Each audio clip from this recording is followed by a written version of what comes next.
él durante 12 años fue profesor en una universidad del oeste de Kansas. Pues aunque su formación fue más como en psicología clínica, pues igual se desempeñó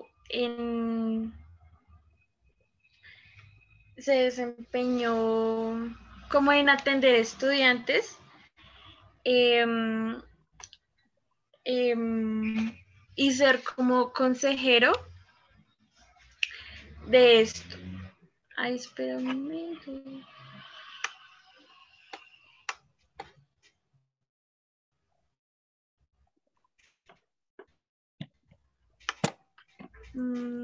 Ok.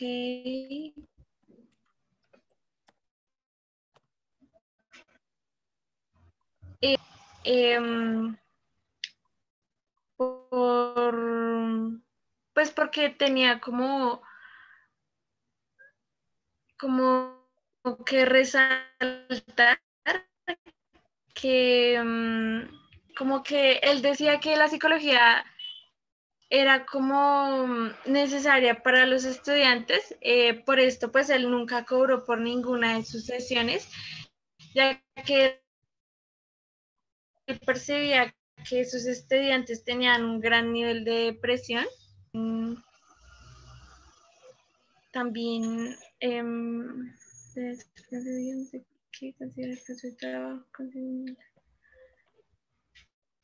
pues al último cabe resaltar que pues la teoría de él escribió un trabajo en volumen 2 sobre la psicología personal, pues en el cual explica sus implicaciones clínicas. Pues esto influyó en la información de los clínicos, no solo en Iowa y en Kansas, sino en todos los Estados Unidos. Pues también él fue presidente del Consejo Estadounidense de Examinadores de Psicólogos Profesionales. También fue miembro de capacitación de Instituto Nacional de la Salud Mental y el Instituto Nacional de la Salud en 1958. Él murió el 6 de marzo en 1967. Pues el enfoque de la teoría de él resulta ser muy conveniente para una comprensión narrativa de la vida de las personas, para encontrar la historia. También su teoría de construcción personal se ha realizado para entender los debates públicos de Sudáfrica, el concepto de mentalidad y de complejidad. Y ya, profe. Muy por encima, señorita Angie. Dejaste, pues dejaste muchas cosas importantes por mencionar. Una de las teorías más relevantes es la teoría de los constructos de Kelly, de George Kelly, ¿no? ¿Qué es lo que nos dice esta teoría de los constructos? Cuando hablamos nosotros de constructos, es la interpretación que yo le doy a las experiencias, la interpretación que yo le doy al mundo que me rodea. Es el modo en que cada persona construye, por eso se habla de la teoría de los constructos, ¿sí?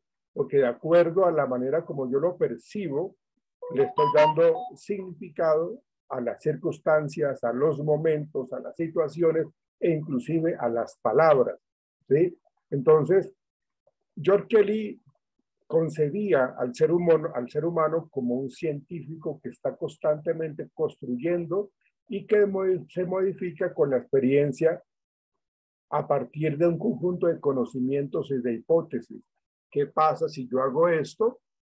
¿Cuál fue el resultado? Entonces uno está constantemente mandando hipótesis y de acuerdo a la experiencia y a mis resultados, pues voy a aprender a lo que es correcto y a lo que es incorrecto, ¿sí? Entonces, Eso tiene que ver con los constructos personales, en donde hay categorías descriptivas que usamos para conceptualizar o para entender los momentos, los acontecimientos, ¿sí? Entonces, hay 11 importantes aspectos a mencionar en la teoría de George Kelly, que son los procesos psicológicos que un individuo o de un individuo depende de la manera como anticipa a los eventos. Fíjense cómo los procesos psicológicos allí están dándose a entender cómo qué manera yo los estoy asumiendo, de qué manera yo los estoy conociendo. Entonces, rápidamente, el primero de ellos es la construcción. Los seres humanos utilizamos el pensamiento para construir modelos mentales de la realidad. Entonces, yo me hago una idea de cómo es una relación de pareja, ¿sí? Entonces, o yo me hago la idea de qué es tener una calidad de vida, ¿sí? Entonces yo me hago un constructo mental, es decir, mis pensamientos. Y con base en eso, empiezo a actuar. Pero resulta que para que yo realice una construcción funcional, ahí se tienen en cuenta los eventos del pasado que hemos vivido. Ya sabemos de que si mi pasado es o ha sido negativo o fue negativo, pues entonces ese pasado me va a influenciar de una manera negativa en mi confianza y en mi futuro. Pero empezamos a generar construcción. Luego hablamos de la individualidad, que son las diferencias psicológicas que tenemos entre uno u otra persona, ¿sí? Es decir, entre los diferentes modos de construir una realidad mental. Entonces, ahí volvemos a hablar de esa individualidad, puesto que son esta individualidad la que determina el comportamiento y la forma de pensar. Pues hay personas que actúan de una manera positiva de acuerdo a su individualidad, hay personas que reaccionan de una manera negativa de acuerdo a un pasado negativo, ¿sí? Entonces, eso tiene que ver con lo que tiene que ver con la individualidad. Luego hablamos de la organización. Y se dice que los sistemas de constructos personales están organizados de manera jerárquica en función de su ámbito de aplicación. Es decir, que nosotros lo que hacemos es darle mayor importancia a las cosas que me han generado una muy buena motivación, las estoy organizando y las voy a emplear en el futuro, ¿sí? Y le estoy dando mayor peso. Y las cosas en donde yo no tengo buenos resultados, pues como que las coloco por allá en el cuarto de San Alejo, las olvido, porque realmente no las quiero afrontar, no las quiero solucionar. Entonces, eso sería el tercer aspecto, que sería la organización. El cuarto tiene que ver con la dicotomía. Entonces, dice Kelly que las personas conceptualizamos la realidad a partir de pares de opuestos de términos, como frío-calor, alto, bajo, nervioso, tranquilo, ¿sí? Entonces, tenemos siempre una dicotomía. La dicotomía son esas vivencias entre lo bueno y lo malo, entre lo correcto y lo incorrecto. Entonces, conceptualizamos la realidad a partir de pares de opuestos de términos. El ejemplo que colocaban ahí era de frío-calor o de nervioso-tranquilo, ¿sí? Y actúan de esa manera. Las personas con esa dicotomía pues escogen la que consideran hace parte de su personalidad, las que más le han funcionado. El quinto aspecto es la elección. Dice que las personas con un carácter mucho más arriesgado tienden hacia la extensión, es decir, aquí nosotros lo que decimos cuando hablamos de la elección, según Josh Kelly, es de que yo tengo dos alternativas, ¿cuál escojo? ¿Por cuál me voy? ¿Sí? Yo ya he hecho una serie de interpretación de mi vida, de mi pasado, y se me presentaron estas dos situaciones. ¿Cuál escojo? Son los acontecimientos en donde yo voy a asumir riesgos y dependiendo de la elección que yo tenga, o me va a ir mal o me va a ir bien. Entonces, si yo tomo una decisión errónea, pues el error me lleva a conflictos mucho más severos, ¿sí? Entonces, ahí lo que hace es de que uno constantemente está aprendiendo y que uno aprende es precisamente para que en el futuro no vuelva a cometer los mismos errores. El aspecto 6 de la teoría de George Kelly habla del ámbito ¿sí? Hace referencia a que cada constructo, acuérdese que el constructo es la manera como yo construyo mi realidad, cómo son mis pensamientos. Entonces dice que en el ámbito, en este sexto aspecto de George Kelly, el ámbito es importante, es como el concepto de centro de convivencia. Se utiliza para hablar de los aspectos para lo que nosotros construimos algo perfectamente útil. Entonces, el ámbito es que yo me quedo con lo que para mí es útil. Yo elijo lo que para mí es útil. Entonces, el ámbito adecuado es elegir lo correcto. Y bueno, acá en el nivel 7 hablamos de la experiencia, pues la susceptibilidad al campo del constructo está muy relacionado con mi pasado, con mi experiencia, con mis éxitos y con mis fracasos. El octavo tiene que ver con la modulación, habla de la permeabilidad, es decir, la capacidad de un constructo para introducir elementos nuevos en su ámbito de aplicación. Es decir, de que lo que yo tome me sirva para nuevas experiencias. O sea, yo constantemente estoy como adaptándome, como modulando y adaptándome a nuevas experiencias, ¿sí? Entonces ahí vemos eso. Hablamos del 9, que es la fragmentación.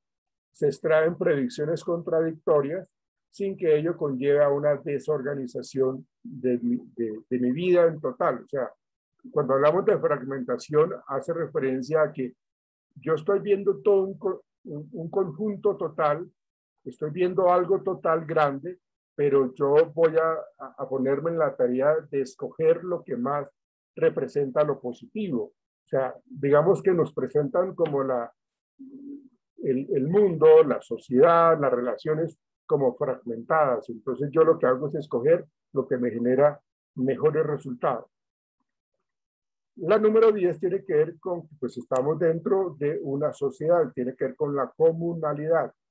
Es decir, de que nosotros tenemos muchas cosas que están relacionadas con la cultura, con la sociedad en donde crecemos y toda esta cuestión, ¿sí?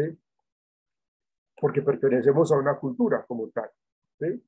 Y lo mismo hace parte o se asocia el nivel número 11 de la teoría de George Kelly, que habla de la sociabilidad, ¿no?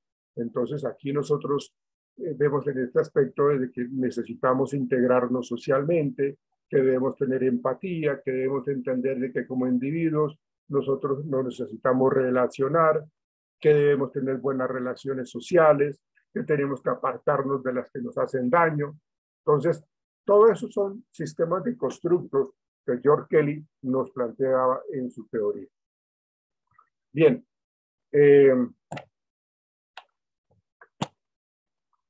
Voy a tratar de colocarles a ustedes un video, perdónenme un instante, a ver si lo puedo ver acá un instante, por favor.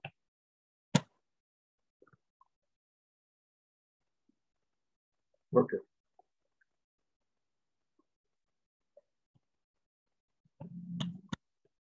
Perdónenme un instante, por favor.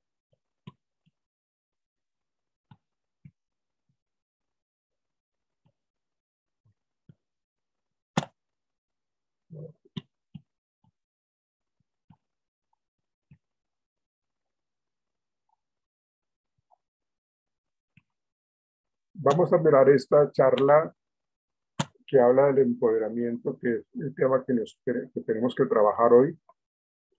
El empoderamiento, pues lo vamos a trabajar hoy con este video y mañana yo voy a hablar un poquitico más del empoderamiento para luego pasar al siguiente tema. Pues permítanme, les voy a compartir este video que no es muy largo, pero quiero que lo escuchemos.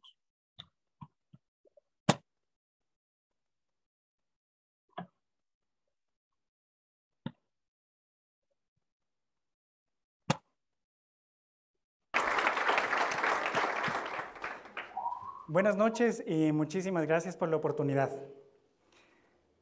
Hoy les voy a plantear una pregunta que me vengo haciendo desde hace algunos años y que la voy a desarrollar durante esta charla a través de 3 experiencias. La pregunta es, ¿cuál es aquel ingrediente que todos y todas nosotros necesitamos para transformar nuestro entorno de manera positiva?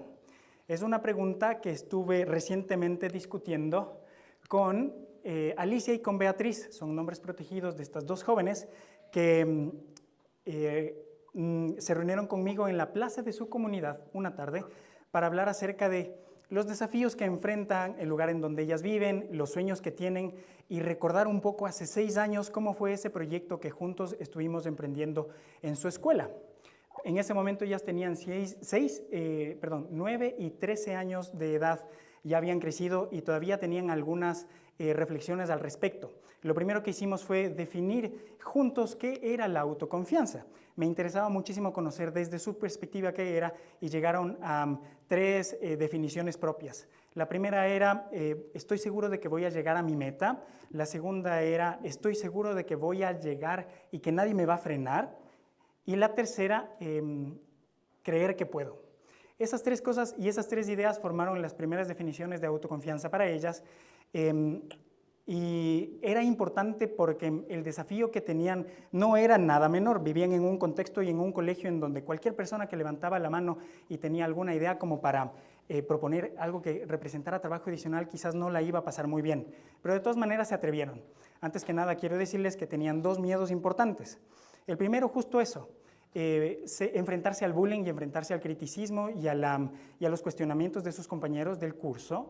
Y la segunda, que esta me impactó muchísimo, que los adultos les vieran como demasiado pequeñas, como que no podían desarrollar un proyecto que realmente transformara su comunidad. Esto fue lo que pasó. Lo que hicieron primero es hacer una encuesta a 85 estudiantes de su escuela, hombres y mujeres.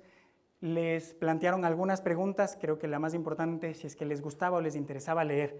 La mayoría dijo que sí, esto era alentador, pero del otro lado habían otros desafíos. Por ejemplo, padres y madres de familia de los encuestados no tenían en la casa el hábito de la lectura. Empezaron a cuestionarse, pero de todas maneras siguieron adelante. Llevaron libros de su clase, materiales didácticos, esferos, marcadores, de todo, frente a la cancha de fútbol y empezaron a atraer a muchísimos otros estudiantes que se interesaron en la iniciativa. Mis estudiantes de bachillerato, aunque un poco escépticos al inicio, pero también medio curiosos, como que estaban pendientes de qué era lo que estaba sucediendo y algunos se anotaban en la lista de préstamos. Solo haber reunido y movilizado a tantos estudiantes generó de alguna manera un impacto en ellas y les ayudó a seguir motivando a más estudiantes. Esto duró más o menos unos 2 meses y antes de que termine el proyecto y el sueño, asistieron a una feria educativa en donde la presentaron frente a otras decenas de estudiantes. Presentaron el resultado del proyecto y además los hallazgos de la encuesta. Rompieron finalmente ese paradigma de que no hace falta ser un adulto y no hace falta ser grande para realmente ser grande y transformar el entorno en el que vivimos. En un colegio al otro extremo de la ciudad ocurrió algo parecido, desafíos parecidos como cuestionamientos si es que tienes una idea o un sueño con el que quieres trabajar. En este caso, restaurar un espacio en el colegio para volverlo un lugar de descanso, de relajación y para servirnos los alimentos, porque en la cancha de fútbol los balones volaban tan rápida y violentamente que a veces les tumbaban la comida, sobre todo a las chicas. 2 chicas brillantes, las movilizadoras de este proyecto, lideraron esta iniciativa y no eran las únicas. Varios otros grupos estaban haciendo lo mismo en otros colegios y frecuentemente se reunían a dialogar sobre sus experiencias para aprender, para jugar y sobre todo para recibir apoyo y mantener su motivación alta a través de un voluntario, un mentor o una mentora que les ayudaba en las gestiones en el colegio y afuera. Estas reuniones tuvieron un impacto bien interesante en ellos y en ellas, porque existe un soporte emocional y social que tienen los adolescentes porque se apoyan mucho entre ellos, dialogan y confían. Además, generar este tipo de proyectos en ellos desarrolla mentalidades y capacidades que son importantísimas en su transición hacia la adultez. Y si es que estas contribuciones o proyectos son valorados por los demás, por las autoridades del colegio, por otros compañeros, el compromiso puede incrementarse. Y es importante tomar esto en cuenta porque la salud mental de los adolescentes hoy en día es un desafío global muy alarmante. Países de renta baja y media enfrentan la cifra de 15% de adolescentes que han considerado suicidarse y aquí en Ecuador la cifra no es tampoco tan alentadora. es la segunda causa de mortalidad entre jóvenes entre 12 y 17 años. Fallecen más jóvenes aquí en Ecuador por suicidio que por accidentes de tránsito. Estas experiencias de reunirlos les generan un sostén emocional, como lo mencioné, y además les ayuda a desarrollar otras habilidades. Confían más en que su inteligencia puede crecer y cambiar, en que pueden perseverar ante los desafíos, en que tienen una red de apoyo en quienes pueden confiar también, en que pueden levantar fondos, donaciones con empresas locales y que pueden convencer a otros estudiantes también de juntarse. Movilizaron a padres y madres de familia, que acomodaron la chatarra y que luego del primer día de jornada generaban un espacio muchísimo mejor de lo que había comenzado, con plantas medicinales y con, sobre todo, ese entusiasmo de que, en verdad, un pequeño grupo puede generar una movilización importante. Y la última historia, que es la de Rebeca, una joven indígena que vive también aquí en la ciudad de Quito, que pese a tener desafíos externos, el principal desafío que tenía era uno interno.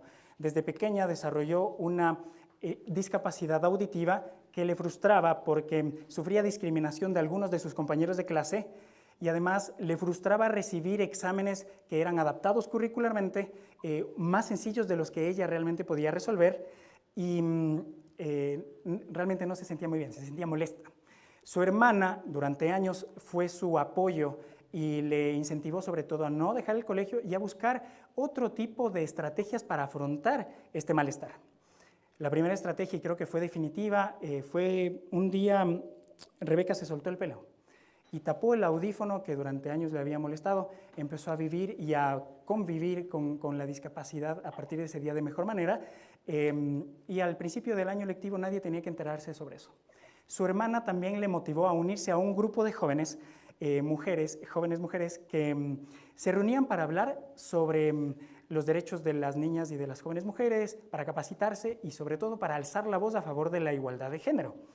En este espacio Rebeca encontró, creo que dos cosas muy importantes. Un lugar en donde su opinión realmente valía la pena y donde equivocarse no estaba mal. Era un espacio seguro en donde su voz se hacía escuchar. Y del otro lado, otras jóvenes que tenían una lucha interna o una lucha externa importante por la que en verdad estaban apasionadas y que a ellas le hicieron reconocer la suya propia. Generar una nueva perspectiva alrededor de la discapacidad y hacer que las personas piensen diferente al respecto, desde un punto de vista muchísimo más inclusivo. Dentro de este espacio su voz se volvió cada vez más fuerte y postuló a través de un video contando sus experiencias y sus motivaciones a la conferencia de derechos sexuales y reproductivos más grande del mundo que se desarrolla en México. Ella participó en el campamento juvenil. Era la adolescente más joven de todo ese grupo y ese espíritu de resiliencia se hizo notar. Entonces la escogieron para que sea la vocera de todas las necesidades y de todas las aspiraciones de los jóvenes de Latinoamérica que se presentaron frente a cientos de personas, organizaciones, gobierno, organismos internacionales. Y esta oportunidad luego la llevó a otra conferencia también, la de Población y Desarrollo en Nairobi, en donde habló frente a otros cientos de personas.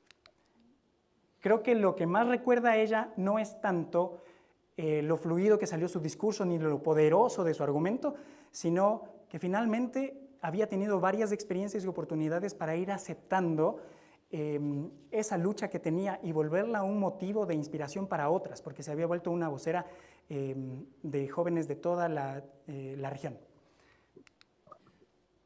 Algo con lo que quisiera concluir es, tenemos varias personas que se encuentran en el centro y que tienen un sueño hacia el cual quieren llegar, que es muy fuerte.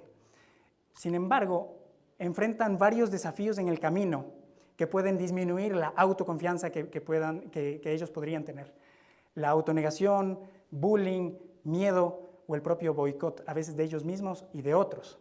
Sin embargo, hay otros elementos que son importantes y que debemos prestarles atención, que pueden ayudar a que todos estos desafíos cada vez se vuelvan más pequeños y vayan desapareciendo. El apoyo de familia y de amigos, colaboración con otros, incluso si es que al principio no están de acuerdo, tener espacios seguros en donde poder hacer que nuestra voz se haga escuchar, recibir oportunidades para hacer que esa voz crezca, que provienen de los docentes y de nuestros mentores. generar o apoyarse de una red y de un movimiento que nos hace cada vez mejores, que nos desafía y que nos impulsa, y con quienes nos identificamos mucho. Y qué suerte si es que se puede reconocer ese aporte, porque es un incentivo para cada vez hacernos alimentar esa autoconfianza que necesitamos.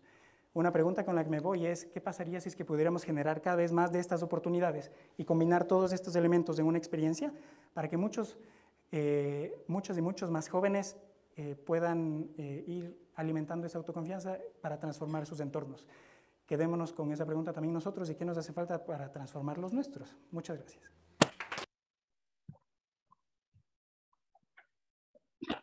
Esa es una pequeña introducción del tema que vamos a terminar de trabajar mañana, que tiene que ver con el empoderamiento.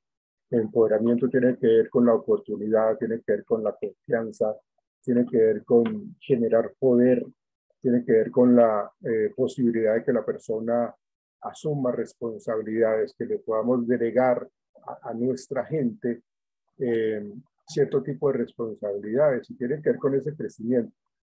No sé por qué no tienen las cámaras activas, por favor. Mantengan siempre sus cámaras activas, por favor.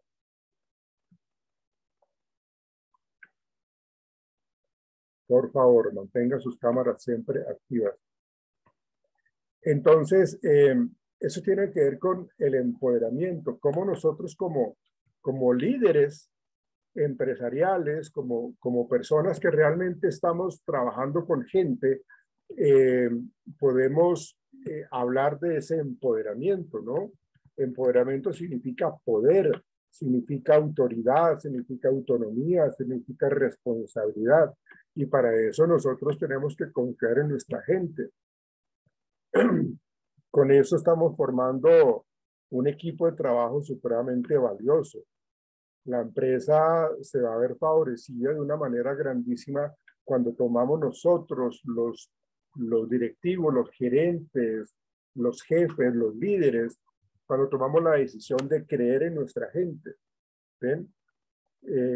Si nosotros siempre estamos hablando de humillar, de minimizar, de no confiar en la gente, entonces era lo que el conferencista, el muchacho decía, pues lo que pasa es que nosotros perdemos el autoestima, perdemos la autoconfianza, no confiamos.